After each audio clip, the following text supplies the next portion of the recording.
Living Forward by Michael Hyatt and Daniel Harkavy. Introduction. It was a perfect July morning. Imagine this for a moment. You're deep in the Colorado Rockies. The air is crisp and cool, filled with the scent of pine and rich, damp earth.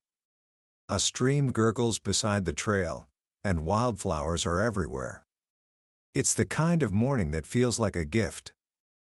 This is where one of the authors of our book today, Michael Hyatt, found himself on a long hike. He was completely lost in the experience, feeling the rhythm of his steps, the beauty of the world around him. He crossed a small footbridge, then another, winding his way up a steep path. After a while, feeling a little winded, he decided he'd gone far enough.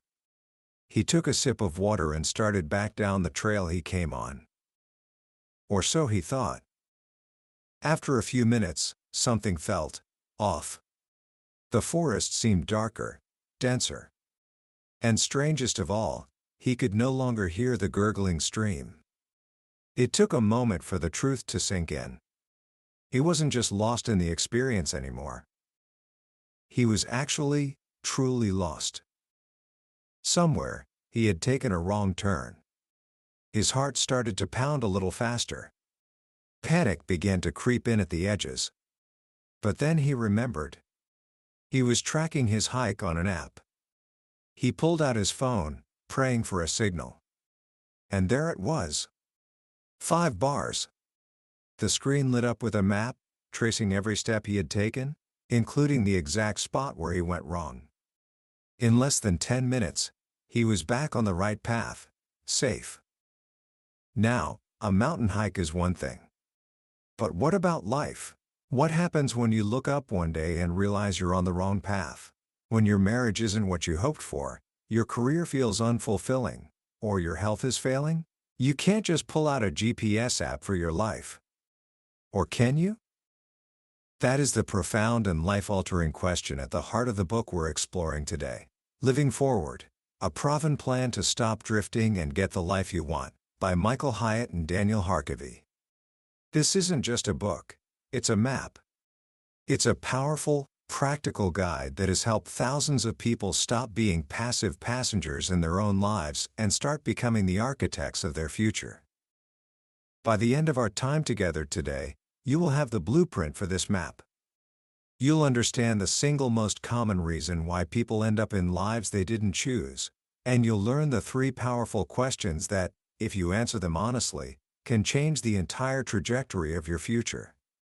This is your chance to stop drifting and start living forward. So, let's begin the journey. Book summary. Have you ever felt it? That quiet, nagging feeling that you're just drifting. You wake up, you go through the motions, school, work, chores, repeat, and one day blends into the next. It's not that your life is bad, necessarily. It's just that it doesn't feel like yours. It feels like a story that's being written for you, instead of one you're writing yourself. The authors call this phenomenon the drift. It's like being a surfer caught in a riptide. You might be paddling hard, trying to get to the shore, but an invisible current is pulling you farther and farther out to sea. Before you know it, you look up and find yourself in a place you never, ever intended to be. Why does this happen? The book explains that the drift usually happens for one of 4 reasons. Sometimes, it's because we're unaware. Like a new surfer who doesn't understand the currents, we might have grown up with assumptions about life, money, or relationships that are simply wrong. We don't know what we don't know, so we drift. Other times, it's because we're distracted. We get so caught up in the next project, the next notification, the next episode, that we forget to look up and see where we're headed. We're so focused on the shiny objects right in front of us that we don't notice we're drifting miles off course. Sometimes, we're overwhelmed. Life throws more at us than we think we can handle. We tell ourselves, I'll get back on track as soon as this busy season is over. But one busy season just flows into the next, and we never stop to ask why we keep ending up in these overwhelming situations. And finally, sometimes, we drift because we're deceived. We start to believe we're powerless. We think, I can't change, or this is just the way things are. We give up our ability to choose, and as a result, the current of life takes us wherever it pleases. The consequences of the drift are heartbreaking. It leads to confusion, where our life feels meaningless. It leads to lost opportunities, because we can't tell the difference between a real opportunity and a distraction. And most tragically, it leads to pain and regret. The regret of looking back at the end of your life and being haunted by the if-onlys. If only I had taken better care of myself. If only I had spent more time with the people I love. If only I had been brave enough to pursue my real dream. This is not a dress rehearsal. We only get one shot at this. The good news, the wonderful, liberating news at the core of living forward, is that you don't have to be a victim of the drift. The antidote is something the authors call a life plan. So, what is a life plan? It's not some massive, complicated 3-ring binder. A life plan is a short, written document, usually about 8 to 15 pages long. It's created by you, for you. It's a living document that acts like a GPS for your life. It clarifies where you are, helps you decide on your destination, and gives you turn-by-turn directions to get there. The entire process, the entire mission of creating this plan, is built on answering 3 incredibly powerful questions. Our lives are shaped by the questions we ask. Bad questions lead to bad outcomes. Good questions lead to good outcomes. And these 3 questions are among the best you will ever ask yourself. Let's walk through them together. This is where the real transformation begins. The first powerful question: how do I want to be remembered? In planning anything, the best place to begin is at the end. If you're planning a vacation, you first decide on the destination. That choice determines everything else: how you'll get there, what you'll pack, where you'll stay. The same is true for your life. The authors ask us to do a fascinating, and perhaps slightly morbid exercise. Imagine you could attend your own funeral. You're sitting quietly in the back, listening to your family, your friends, and your colleagues as they stand up to speak about you. What do you want them to say? What stories do you want them to tell? How would they summarize what your life meant to them? When you are gone, the only truly important thing you will leave behind are the memories you've created in the hearts of others. And the beautiful thing is, you don't have to leave those memories to chance. You can start engineering them intentionally right now. This isn't about being rich or famous. Every single one of us leaves a legacy. Your legacy is the sum total of the values you live by, the love you express, and the service you give to others. The question isn't if you will leave a legacy, but what kind of legacy you will leave. To answer this first question, you start by writing your own eulogy. First, identify your key relationships. Think about the most important people in your life: your spouse, your children, your parents, your closest friends, your colleagues.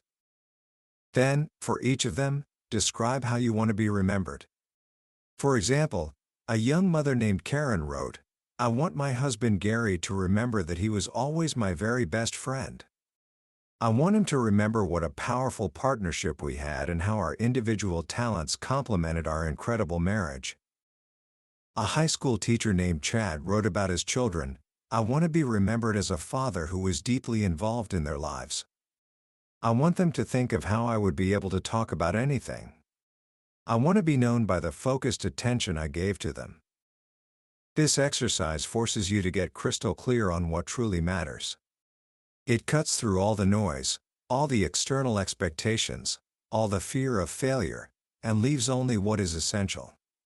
By starting with the end in mind, you create a powerful magnetic pull, a pull power, as the authors call it, That draws you toward the future you truly desire. Once you know how you want to be remembered, you're ready for the next question. The second powerful question: what matters most? You know what's important to your parents. You probably know what's important to your teachers or your boss. But have you ever given yourself permission to truly ask, what is important to me? This question is about defining your priorities. If you don't define them for yourself, the world will happily define them for you. The authors suggest a brilliant way to think about this. Imagine your life is made up of several different bank accounts. Not financial accounts, but life accounts. These are the major domains of your life, the compartments that make up the whole you. There are 9 common ones, and they're arranged in 3 circles. At the very center is the circle of being. This is all about you. It includes your spiritual account, your intellectual account, and your physical account. It's about your inner world. The next ring out is the circle of relating. This is about you in relation to others. It includes your marital account if you're married, your parental account if you have kids, and your social account, which covers friendships and community. And the outermost ring is the circle of doing. This is about your output in the world. It includes your vocational account, your job or career, your avocational account, your hobbies and passions, and your financial account. Now, your list might be a little different. Maybe you're single, so you don't have a marital account. Maybe you have a specific account for adventure or creativity. That's the beauty of it. This is your chart of accounts.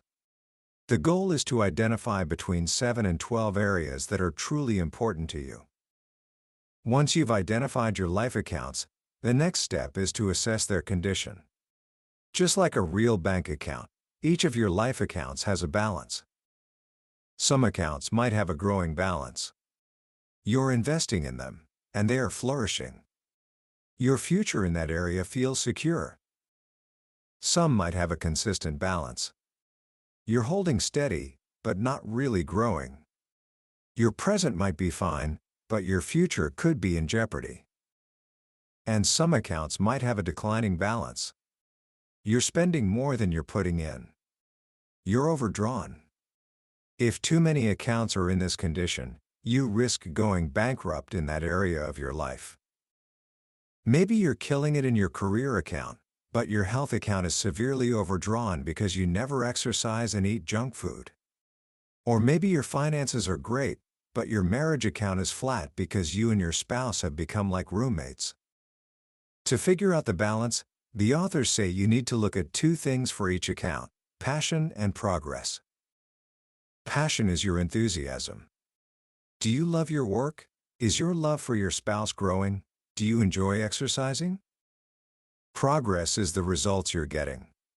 Are you getting promoted? Is your relationship getting stronger? Are you getting healthier? When you look at passion and progress together, you can see that every life account is in one of 4 states. 1. The drift zone. This is where you have no passion and no progress. It's the worst place to be. You feel apathy, anger, or even despair.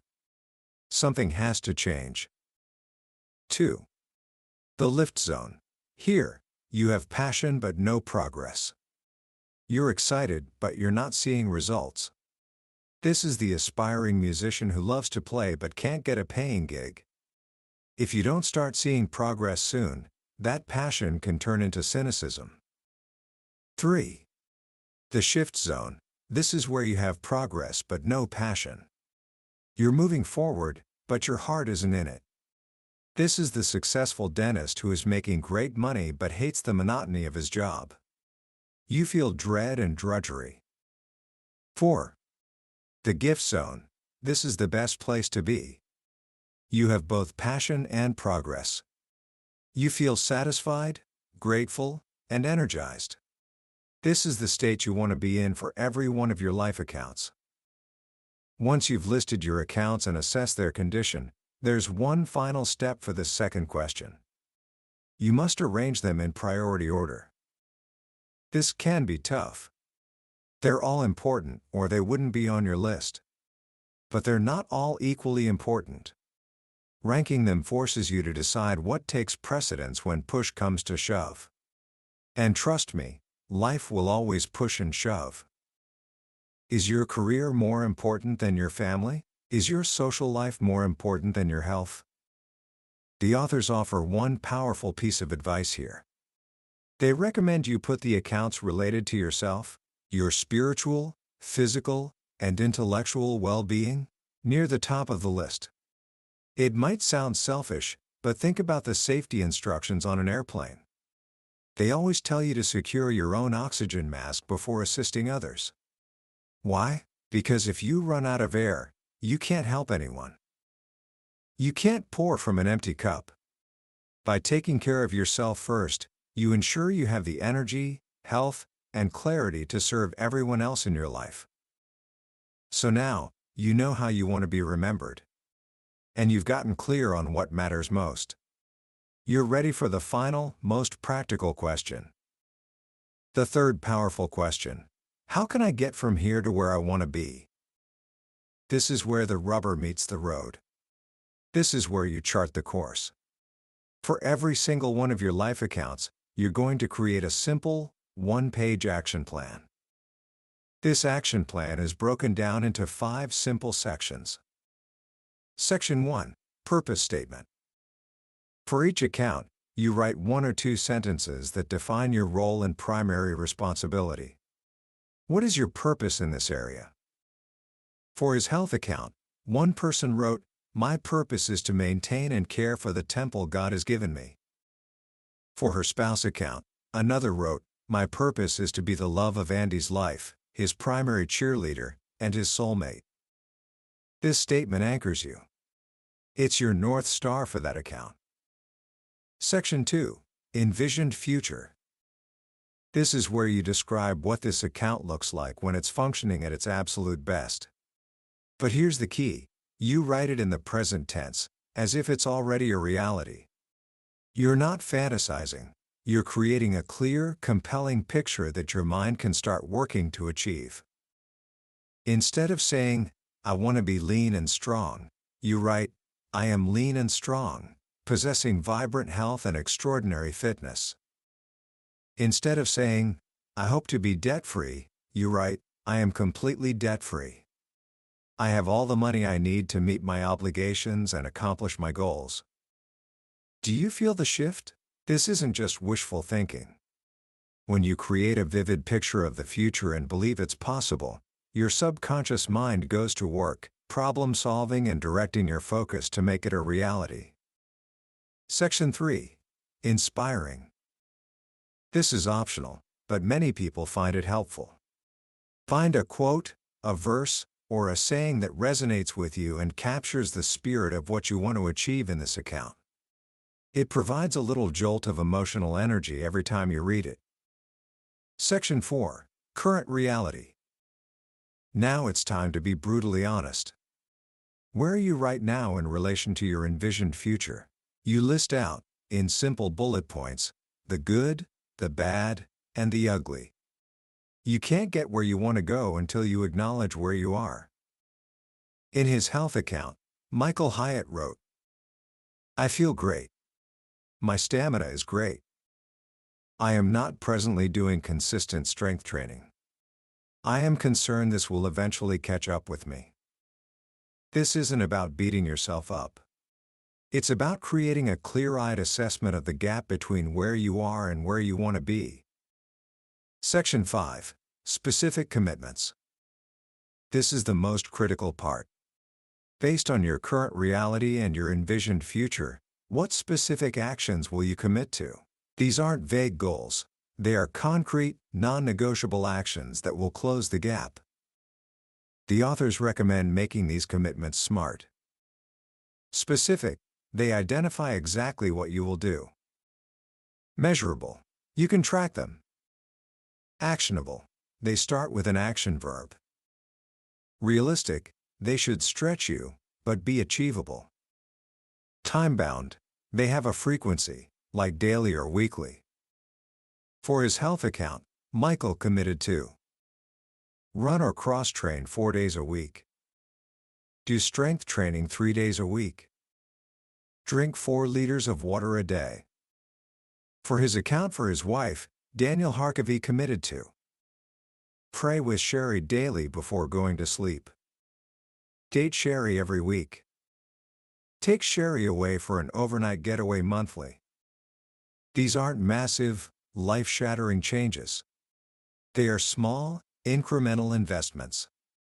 But the cumulative power of these small, daily decisions is what builds an extraordinary life. Just like an ant building an entire city one grain of sand at a time, your small, consistent actions will build the future you've envisioned. So now you have the full blueprint. You have the 3 powerful questions and the 5-part structure for your action plans. You have everything you need to know. But knowledge isn't power. Action is power. And that's why the final part of the Living Forward process is perhaps the most important of all. It's the moment of commitment. The authors are insistent on this point. You cannot create a life plan piecemeal, in stolen moments between other tasks. To give it the pull power it needs, you must create an immersive experience. They urge you to dedicate 1 full day. Schedule it on your calendar within the next 2 weeks. Treat it like the most important appointment of your year, because it is. Find a place where you won't be distracted. A quiet corner of a library, a cheap hotel room, a state park. Turn off your phone. Go completely offline. This one day can change everything. It's the day you stop drifting. It's the day you draw a line in the sand and decide to become an active participant in your own life. Of course, once you have the plan, the work isn't over. A plan on a shelf is useless. You have to keep it alive. The authors recommend a simple rhythm of review. For the first 90 days, read your life plan out loud every single morning. This locks it into your heart and mind. After that, conduct a weekly review. Spend 15 to 30 minutes every week looking over your plan, your calendar, and your tasks to make sure you're staying on track. Conduct a quarterly review. Take a few hours every 3 months to go deeper, tweak your commitments, and set goals for the next 90 days. And finally, conduct an annual review. Take another full day, once a year, to do a deep dive, reassess everything, and update your plan for the year ahead. This rhythm of regular review ensures that your life plan doesn't become a relic. It remains a living, breathing document that guides your daily decisions and keeps you moving, intentionally, toward the life you truly desire. It's a revolution against the drift. It's a declaration that your life is too important to be left to chance. It's about understanding that the small, seemingly insignificant choices you make today will radically alter the shape of your tomorrow. The choice, as the book so powerfully reminds us, is yours. You can continue to drift, or you can take the wheel. You can live a life of reaction or a life of intention. You can be the victim of your circumstances, or the hero of your own story. That is the promise of living forward. Commentary. As we draw to a close, I want to take a moment to reflect on why this book, Living Forward, is so profoundly important, especially today. In a world that is constantly screaming for our attention, with endless notifications, distractions, and obligations, the message of this book is more than just helpful, it's an act of rebellion. It's a quiet, powerful revolution against the noise. The central idea, the battle between the drift and intentionally, is the fundamental struggle of modern life. It's so easy to wake up one day, 10 years from now, and wonder, how did I get here? What Michael Hyatt and Daniel Harkavy have done is given us not just a philosophy, but a tangible, step-by-step toolkit to fight back. The genius of the life plan isn't in its complexity, it's in its elegant simplicity. Those 3 questions, how do I want to be remembered?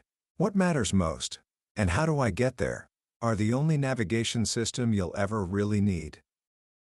The eulogy exercise, in particular, is one of the most powerful personal development tools I've ever encountered. It has a way of instantly clarifying what is truly important and what is just urgent. It sweeps away the trivial and leaves you standing face to face with your deepest values. If you decide to apply the lessons from this book, here are a few simple actions you can take, starting today, to begin your own journey of living forward. First, just try the eulogy exercise. You don't need a full day for this part. Just take 15 minutes tonight, before you go to sleep. Grab a piece of paper and write down the names of the 5 most important people in your life. Under each name, write one sentence about how you hope they will remember you. That's it. Just doing that small act can begin to shift your perspective. Second, identify your life accounts. Don't worry about prioritizing them or writing action plans yet. Just make a list.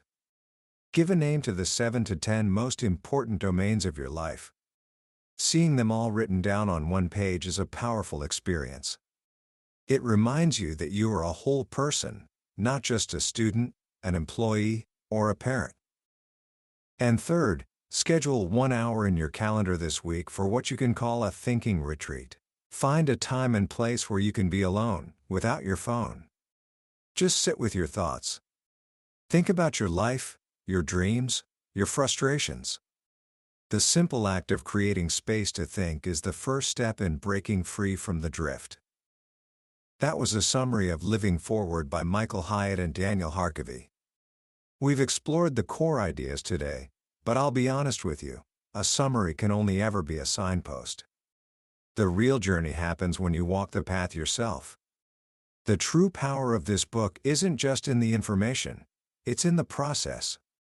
It's in the quiet moments of reflection when you're writing your eulogy, or the spark of excitement you feel when you craft an envisioned future that truly inspires you. This summary is designed to help you decide if this book is worth your time. If anything we've talked about today has struck a chord deep inside you, I encourage you to grab a copy. Reading it isn't just learning, it's an experience that can genuinely give you the map to the life you've always wanted. A link to the book is in the description below. Also, if you found this journey valuable, please take a moment to like this summary and subscribe to the channel. That way, you won't miss our next exploration into another life-changing book from the billionaire's bookshelf. Let's keep growing together.